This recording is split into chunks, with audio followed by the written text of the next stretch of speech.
Samsu Nahar inshallah ta'ala. Tafadhal.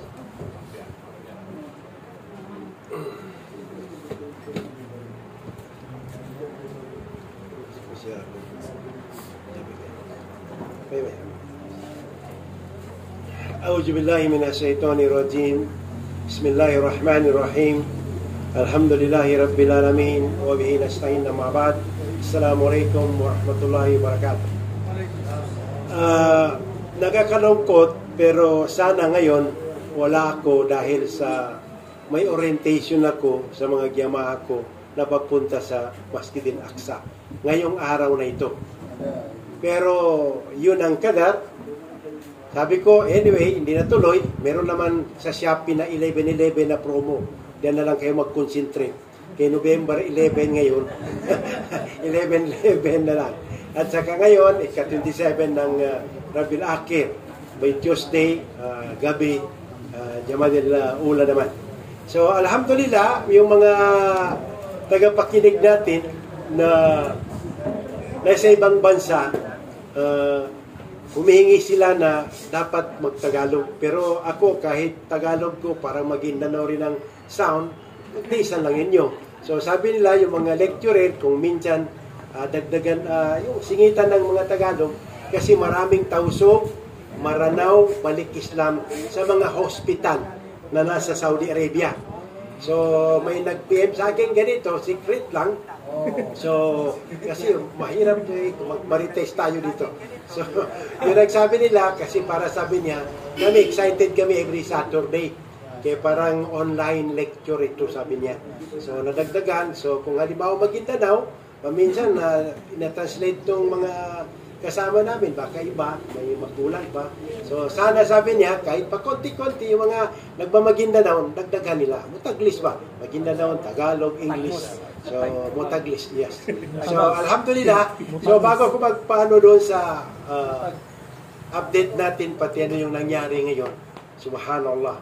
So, iano ko muna kung saan ba nanggalit yung mga Jew, mga Arab, ano bang ancestor nila? Para magkaroon kayo ng idea sa kanila. At the same time, ito'y nanggaling sa history ni Noah. Si Noah alayhis salam ay pinanganak time na namatay si Adam alayhis salam. Ang pinaka-great-grandfather ni Noah alayhis salam ay si Enoch. Enoch sa Christian, Idris alayhis salam. 1,000 years pagitan nila. Ito yung naging prophet after Idris, si Noah alayhis salam. Si Noah, ang area niya, itong sinasabi nila yung Sam, yung mga area na Syria, Palestine, Lebanon, pati sa Jordan. Ito galing doon sa mga history, pati part ng Turkey. Dito nakatira si Noah alayhis salam. Si Noah, Lamik min Motaslik. Yung maraming, ano pa niya, yung ancestor niya. Pero hanggang doon lang tayo. So, ito siya, inirelate ko ito kasi related ngayon sa nangyari ngayon. Yung mga arrogante na mga tao. Kasi ito siya, karpintero na tao ito. Naging prophet siya at the age of 400 years. 400 years siya naging propeta. So, yun ang sinabi ko, pinanganak siya yung time na namatay si Adam alayhis salam. So, bilisan natin yung istorya kasi may nakita na ako.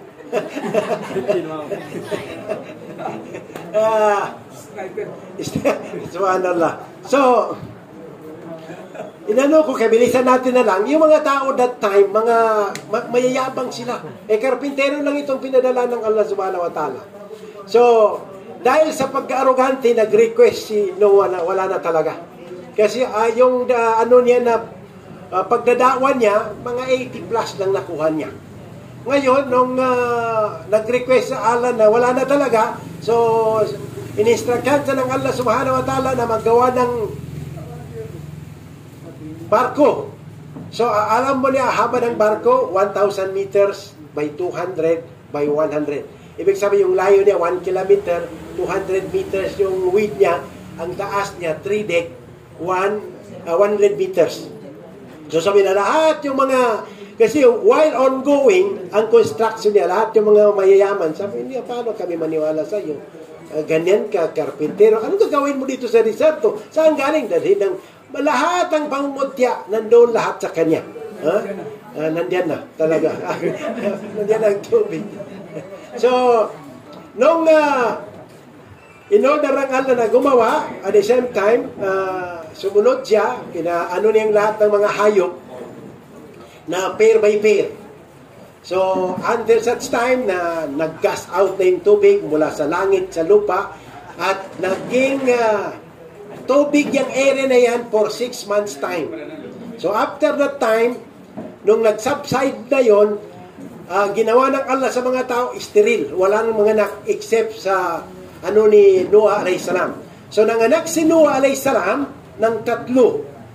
Tatlo, si Sam, si Ham, at saka si Yapit. Yung Sam, diyan nanggaling yung mga Arab, pati mga Jew. Yung kay Ham, nanggaling yung mga sa South Africa, pari neighboring areas. Patapos yung kay Yapit, nandiyan galing yung sa Eastern, mga European. Diyan galing yan. So, ibig sabihin, yung Arabo, pati Jew, isang line lang sila, yung ancestor nila, nasa kay Sam. So, ngayon, talaga, pati yung pagsimba ng idolatry, time ni Noah rin, sa time ni Noah, dahil before kay Adam alayhis salam, during the time, may mga religious men na ginawa ng estatwa. So, doon nagkataon na yung mga Satan, may time sila ng mga tao na ibulong nila na ito, yung mga Diyos nyo, galing dyan. So, until such time, na nag-subside yung tubig, so, ang barko ngayon, until now, nasa Mount Judy, sa Turkey. So, alhamdulillah,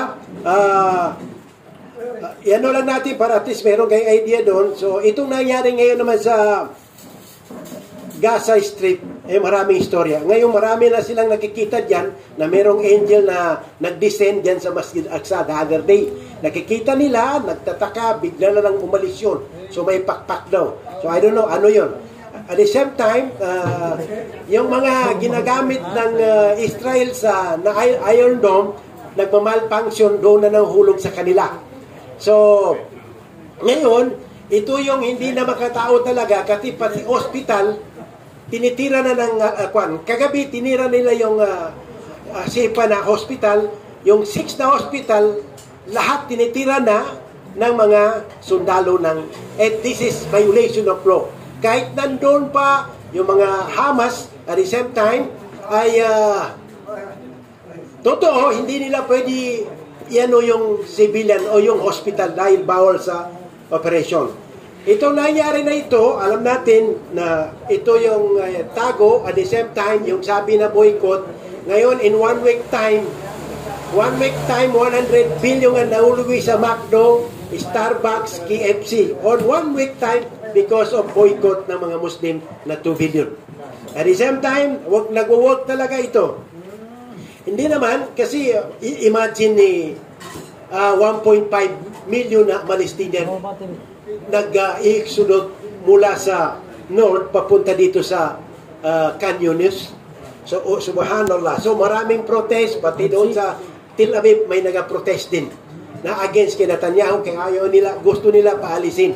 So, ito yung another replika ng Bosnia-Herzegovina na si Milod Sudik, pero namatay rin sa criminal court. Ang South Africa ngayon, gusto nila iparesto si Netanyahu.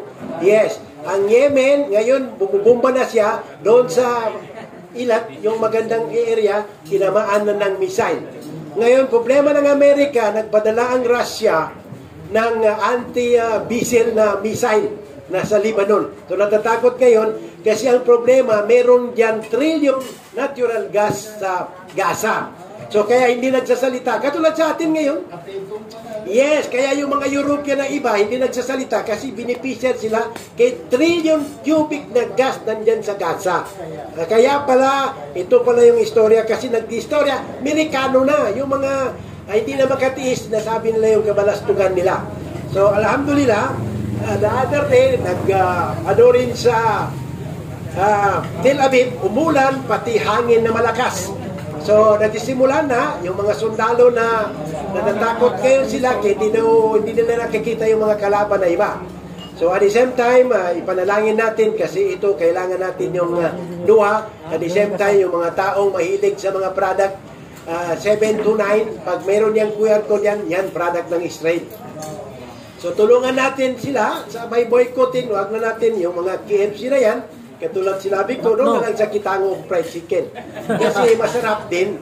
So, tiisin natin, itong mga tao na ito sa Sam na ito, itong nakalimutan nila, na sabi ng Prophet Muhammad, pasampo ko sa nambak ang mga PA-Mabini. Kaya lang BTA, kaya lang maraming security council eh. Hindi makalusot. So anyway, ang dami pa ito dahil nandito na, mahirap naman. Ako naman ang baka magdusa na, ako ang magdusa na sabi niya, hindi na tumitigil siya, nandiyan na yung attack and destroy. Eat all you can, hindi pa rin ito. So, sa sunod na lang, inshallah, subhanakallah wa hamdik, astaghfirullahaladzim, astabika, wa natubu ilaik. Assalamualaikum.